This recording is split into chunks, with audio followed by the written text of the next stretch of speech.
你好，歡迎收睇深切治療部 ICU 導覽短片。完成手術之後，你會被安排轉送去 ICU，繼續接受密切監察同照顧。呢段短片係想幫你同家人預先認識醫護團隊，了解 ICU 嘅環境同治療流程，等你可以更有準備去面對術後治療。東區醫院嘅 ICU 位於主座大樓 B10 同 D10 病房，一共設有25張病床，由超過120位經驗豐富嘅醫護人員組成團隊，每年照顧超過1600名病人。ICU 係病人手術後康復嘅重要階段，病人會喺儀器嘅支援下，接受緊密監察同護理。一般嚟講，一位護士會照顧1至2位病人。以下會逐步介紹你抵達 ICU 後嘅情況。手術完成後，我哋會喺手術室接手照顧你，並安排轉送到 ICU。原病房嘅同事亦會通知你嘅家屬你轉到病房。到達後，我哋會為你接駁儀器，並進行身體評估同化驗。請預先選定家屬作為主要聯絡人，以便我們更新病情。家屬可在候訪室等候，待你完成初步檢查後可進行短暫探訪。我哋亦會提供病房資料單張俾家屬參考。病人嘅日常物品可於地下便利店或復康店購買。手術後，你可能會喺接駁多種儀器嘅情況下醒來，呢啲設備係用嚟協助監察你嘅身體狀況同提供治療。以下是常見儀器介紹，病床上方有維生指數監察儀，24小時記錄心跳、血壓、呼吸同血氧濃度。動脈導管可以持續監察血壓，亦方便抽血化驗。氣管內導管同呼吸機則幫助你維持呼吸道暢通。插管後可能會感到喉嚨唔舒服，但請勿自行拔除，以免危及生命。靜脈注射泵會準確輸送藥物同補充液，而中央靜脈導管則用於輸注大量液體或特定藥物。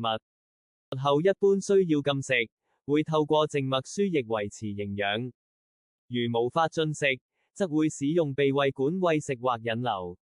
尿管同小便引流袋用於排尿同監察尿量。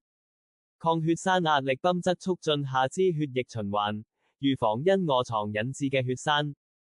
術後初期建議留床休息，如需協助可按叫人中。我哋明白儀器可能會令你唔舒服，但請唔好自行拔除。如有需要，會使用保護性約束，並持續觀察你嘅情況，定時評估是否仍然需要使用。手術之後，你可能會覺得傷口有啲痛楚，醫生會開止痛藥，幫你舒緩不適。常見的止痛方式包括口服止痛藥、注射止痛針、病人自控止痛 PCA 以及腦硬膜外止痛。手術後，醫生可能會喺傷口位置放置引流導管，目的是排走膿血或其他體液。根據唔同手術類型，引流方法亦有所不同，例如腦神經外科會使用外置脊髓引流。腹部手術常用腹腔引流喉或鼻胃喉，腸造口手術則會將腸道拉出腹壁形成造口，排出糞便。至於骨科同耳鼻喉科手術，就會使用專門設計嘅引流裝置。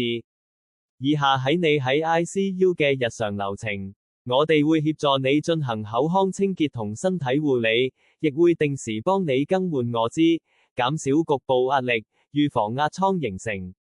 醫生會喺早上同下午或晚上巡訪，每日設有2個指定家屬探訪時段。如有需要，家屬亦可以喺探訪時提出與醫生面談嘅要求。喺 ICU，你可能會聽到儀器提示聲，例如監察器或呼吸機。呢啲聲音幫助即時了解你身體狀況，我們會妥善處理，確保你獲得適切的照顧。手術後，因為插咗氣管導管，你可能暫時無法發聲。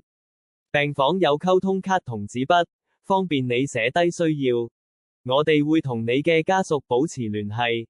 如果需要同醫生、社工或傳譯員見面，我哋可以協助安排。病房設有訪談室，方便進行深入傾談。當你清醒後，可以使用手機同家人聯絡。如果你或你的家人需要心靈上嘅支援，我哋可以安排院牧提供服務。